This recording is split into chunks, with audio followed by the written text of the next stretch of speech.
Hey guys, so I'm getting kind of a late start and I'm just noticing now that my camera's gonna die. I only have 29%, so... And I gotta figure out where my charger is. Last night kind of happened out of nowhere. Nobody wanted to go out, so I was gonna go alone to this place that had beer and like tacos, really good tacos.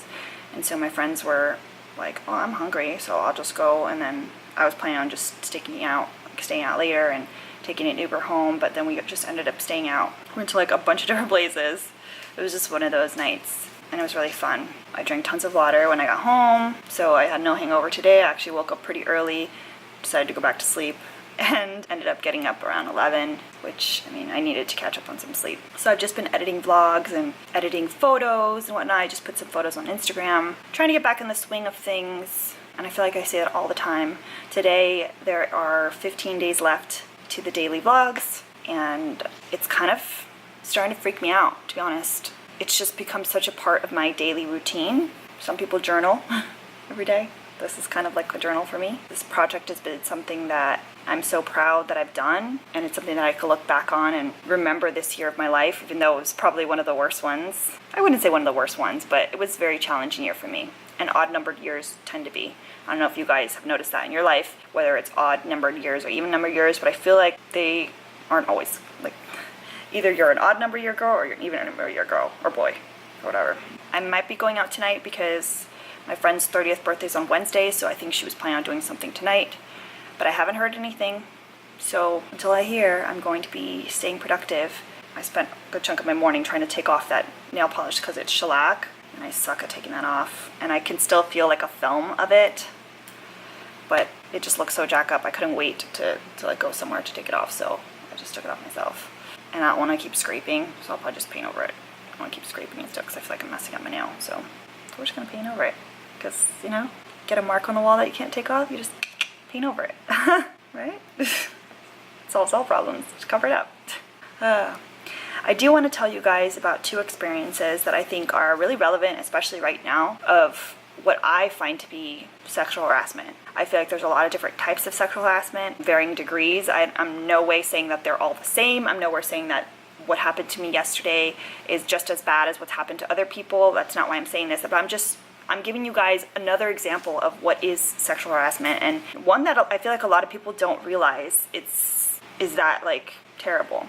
And some of you guys might disagree, but yeah, so yesterday I was just, and I know I posted this on Instagram about how I had to tie like something around my waist, like a flannel, to wear this particular dress. And it wasn't that it was short, it was just, you know, kind of form-fitting, which honestly, like, I should be able to wear whatever I want and not feel uncomfortable. And it's not that I feel uncomfortable in it, it's other people make me feel uncomfortable in it because of their actions, which again goes back to like, no one can make you feel any kind of way, but you know, it's just unnecessary.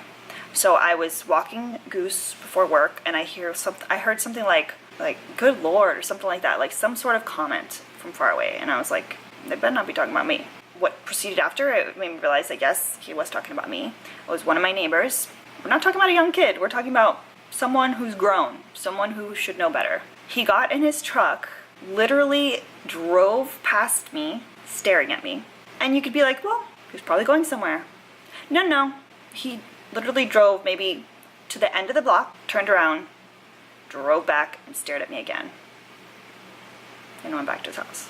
Tell me what the purpose of that was.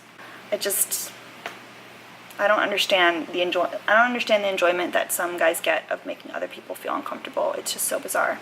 So then, again, later in the evening, there was this guy that wouldn't leave me and my friends alone and just kept bothering us and pestering us and talking to us and trying to get us to like engage with him, and we just kept turning him away, and he was not getting the hint. And you know, some guys will say, oh, girls are so mean. Check yourself and look at what you're doing to incite that, because chances are you have missed all of the like subtleties and the like get away from me's to the point that they had to actually be like, get away from me. And even then, some people don't understand that. When someone escalates that level, it's usually not the first reaction. Usually people try to let you off gently, but you're just not listening, and it's like a game for you. So this guy just would not leave us alone in multiple different ways. I got up and I went to use the restroom, and then I heard somebody like trying to open the door of the restroom like multiple times. And when I like was done and I got out, it was that guy. Like he like followed me to the restroom. And you could say, well, maybe he had to go to the bathroom too, but it's just like, what a coincidence, huh? Immediately after I get up to go use the restroom, like he goes to use the restroom. It was one of those restrooms that's like male or female, whatever. And there was 2 of them. So it's like, there's no reason why he had to be doing that. And then he proceeds to sit like very close to us, and he was literally just staring. He was just staring. I could feel him staring, and he was just staring. And, you know, my friends are trying to just like, don't worry about it, whatever. But I reach a threshold for myself. I have this threshold where if I'm trying to like let it go and let it go and let it go and be nice about it and be nice about it, when you hit that threshold, I'm gonna tell you something, because clearly you haven't been taught right. So I am that person, and a lot of people don't like this about me, but I am that person that I will teach you a lesson that you obviously haven't learned. I don't know who raised you, but you clearly did not learn the lesson about it's not appropriate to stare at people. Like, and I'm talking staring, not just like, oh, like a glance, like staring at us. And the moment like any of us would like kind of look, he would like try to engage again. And I just told my friends, I was like, because they're like, no, don't say anything. I was like, then we better leave. My friends are like, no, don't worry about it, don't worry. I was like, I'm gonna leave because I'm gonna say something and you guys are not gonna be happy. So either we leave or I say something, but something's happening because I'm not gonna take it anymore. It's not fair that I have to feel uncomfortable because you wanna be rude? You haven't been taught manners? Like, you know, I shouldn't have had to leave. That's the kind of person I am. If someone's being rude and someone's being obnoxious, I will be the one to tell you. And a lot of times I try to let it go and I try to be nice. This happens at clubs all the time. And then eventually I lose it. I wasn't gonna like punch him in the face or whatever, but I would have gone up to him and said like, didn't anyone teach you that it's rude to stare? Or can you not take a hint that we're not interested? Can you please just leave us alone? That'd be great. I would like for any guy that's watching this to take a step back and try to understand like why that was necessary and why that was like something that they feel is okay to do. Because I'm not on this planet for your amusement. I mean, I guess granted I am putting my videos out on YouTube, but I mean like in public, if I'm just having a good time with my friends, I'm not there an object for you to stare at. I'm a human being.